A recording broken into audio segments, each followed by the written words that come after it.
Hujan rintik-rintik mengiringi langkahku malam ini. Hari yang melelahkan karena harus mengerjakan laporan 3 praktikum sekaligus. Entah mengapa, malam ini rasa takut begitu menyelimutiku. Mungkin karena gang sempit yang terlihat bisu. Aku lirik jam di tangan kiri menunjukkan pukul 11 malam. Ku percepat langkahku tanpa menoleh ke arah manapun, kecuali ke arah depan. Alhamdulillah, akhirnya sampai juga. Aku langsung miss call Julfa, teman kosku di 242C, yang sebelumnya sudah aku pesan untuk membukakan pintu kos.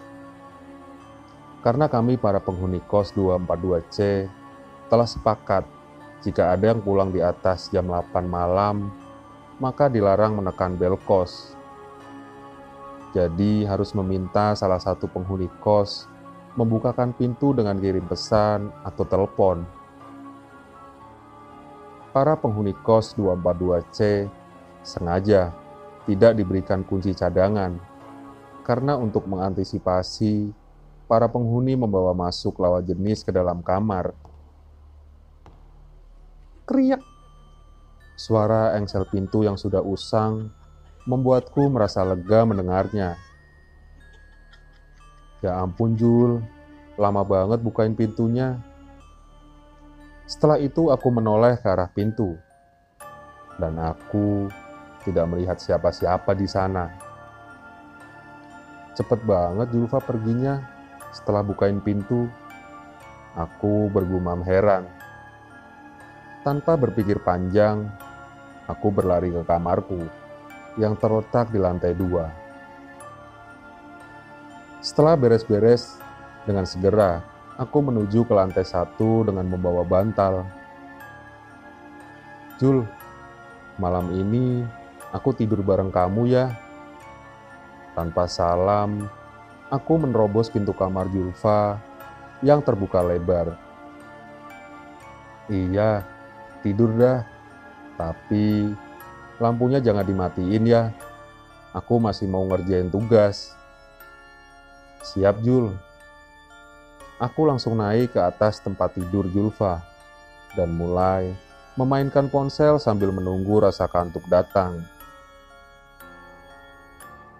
Val, ngomong-ngomong, kamu kok suka sih tidur di kamarku yang sempit?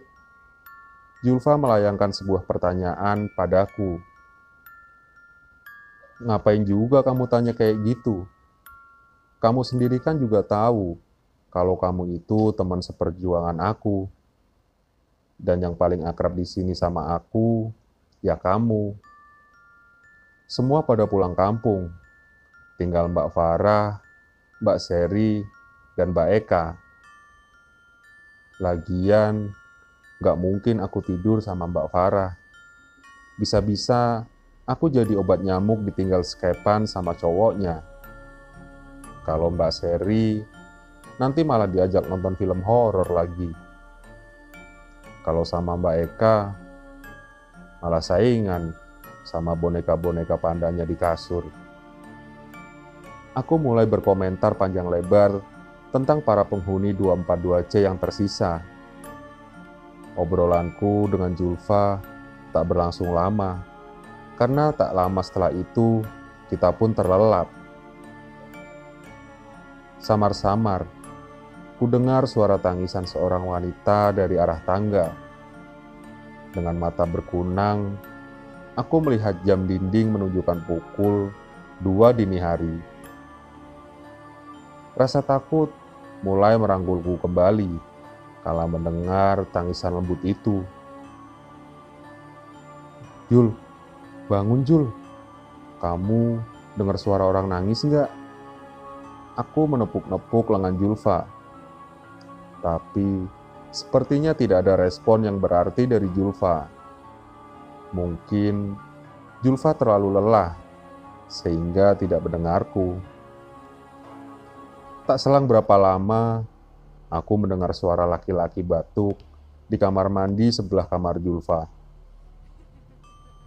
Masa iya sih malam-malam Pak Kos kesini? Kan rumahnya jauh. Kayaknya nggak mungkin deh. Terus, siapa itu yang batuk-batuk di kamar mandi? Aku bergumam sendiri.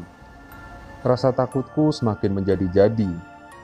Kupejamkan mata dan mensugesti diri kalau ini hanya halusinasi karena pikiranku yang terlalu lelah mengerjakan laporan seharian. Astagfirullah. Tiba-tiba aku mendengar teriakan Mbak Kos di depan kamar mandi sebelah kamar Julfa. Sepertinya itu suara Mbak Seri. Aku langsung keluar kamar menuju ke arah kamar mandi. Kulihat Mbak Seri berdiri dan terdiam di depan kamar mandi. Ada apa Mbak Ser? Jiwa kepoku mulai bergejolak. Itu dek, ada kakek-kakek di kamar mandi. Penjelasan dari Mbak Seri yang spontan membuat bulu kuduku merinding. Mbak Seri, jangan nakut-nakutin gitu dong. Aku bersembunyi di balik punggung Mbak Seri yang mungil. Sedangkan Mbak Seri masih tercengang di depan pintu kamar mandi. Mbak nggak bohong dek, kakek itu jenggotnya panjang banget, kurus, dan bungkuk sambil membawa tongkat berwarna hitam. Mbak Seri mencoba menjelaskan detail perawakan makhluk halus yang dilihatnya. Udah Mbak Ser, jangan nakut-nakutin. Aku memejamkan mata, walaupun aku tak melihat penampakan itu. Udah dek, udah nggak ada apa-apa kok. Perkataan Mbak Seri sedikit membuatku lega. Tiba-tiba Mbak Seri teriak, "Ya Allah, apalagi itu di tangga?" Mbak Seri menunjuk ke arah tangga yang menuju lantai 2. Baru saja aku sedikit merasa tenang, Mbak Seri tiba-tiba berteriak dan sepertinya melihat sesuatu lagi. Udah Mbak Ser, aku takut. Ayo kita ke kamar Mbak Seri aja. Aku menggandeng tangan Mbak Seri menuju kamarnya. Dek, kamu temenin Mbak ya sampai subuh. Mbak, kalau habis lihat gituan udah nggak bisa tidur. Mbak Seri memintaku menemaninya ngobrol di kamar. Akhirnya, aku nongkrong di kamar Mbak Seri. Mbak Seri bercerita kalau di kos 242C ada penghuni lain dari alam lain. Pertama, perempuan berambut panjang yang suka duduk di tangga sambil nangis, namun kadang-kadang terlihat di dapur juga. Duduk di atas tempat cucian piring. Kedua, kakek tua berjenggot yang suka nangkring di rak-rak sepatu depan kamar mandi. Mbak Seri menjelaskan padaku mereka kadang menampakkan diri, kadang tidak. Mbak Seri memperingatkanku untuk selalu mengucapkan salam saat melewati tangga dan selalu menjaga kebersihan kos, terutama dapur, agar tidak mengundang mbak-mbak penghuni lain kos 242C yang memakai gaun putih dan berambut panjang.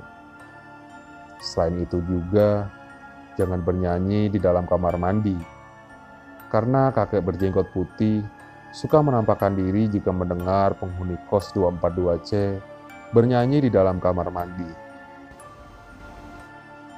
Karena mendengar cerita dari Mbak Seri tentang angkernya kos itu, aku akhirnya memutuskan untuk pindah dari sana. Namun sayangnya, kosan baruku pun tak kalah angkernya dari kosan lama. Begini ceritanya. Rasa lelah usai kuliah hari ini tak mengurungkan niatku untuk terus melaju bersama motor biruku mengelilingi jalan Kalpataru untuk berburu kos baru.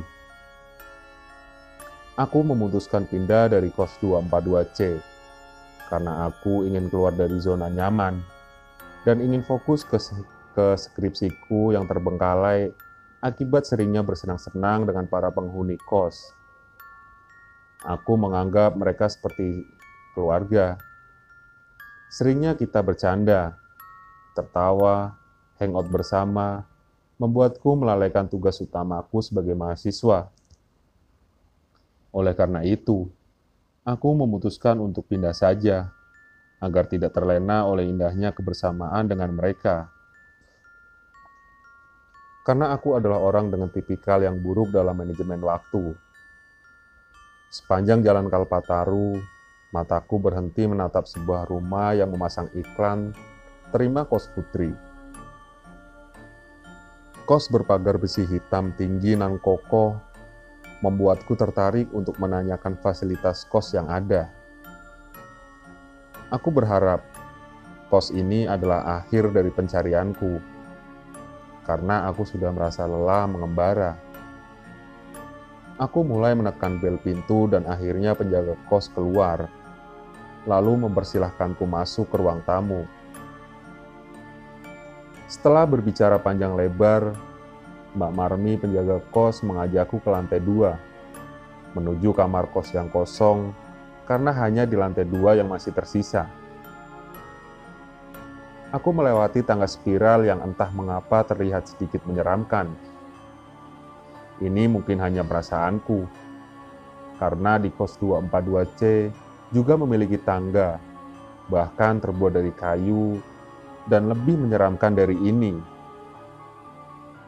Di lantai 2 aku melihat hanya ada 2 kamar, karena harus terbagi dengan tempat jemuran. "Mbak, silahkan lihat-lihat dulu. Saya mau ke dapur sebentar. Lupa tadi belum matikan kompor. Kamarnya nggak dikunci. Silahkan dilihat-lihat." "Oh iya Mbak, terima kasih." Mbak Marmi meninggalkan aku sendiri. Aku mulai membuka kamar yang di dekat tangga. Sepertinya kamarnya baru saja diperbaiki, karena semua perabotan seperti lemari, cermin, kasur, dan meja belajar terlihat baru. Cat berwarna orange yang menempel di dinding juga sangat bersih, tanpa ada yang mengelupas. Bludak-bluduk. Aku mendengar suara gaduh seperti meja yang membentur tembok, atau barang yang terjatuh dari lemari di kamar sebelah. Kuputuskan untuk keluar kamar dan mencoba menyapa penghuni kamar kos sebelah. Tirai jendela kamar sebelah terbuka, dan aku melihat seorang gadis duduk terdiam di bawah lampu belajar yang sedikit temaram, membelakangi pintu kamar. Aku berniat mengetuk pintu kamarnya. Gadis itu tiba-tiba menoleh dan melihatku menatapnya di jendela dengan senyuman ramah. "Mbak Julfa." Aku terkejut tatkala Mbak Marmi tiba-tiba muncul dan menepuk pundakku. Iya Mbak, sudah selesai masaknya." "Sudah Mbak."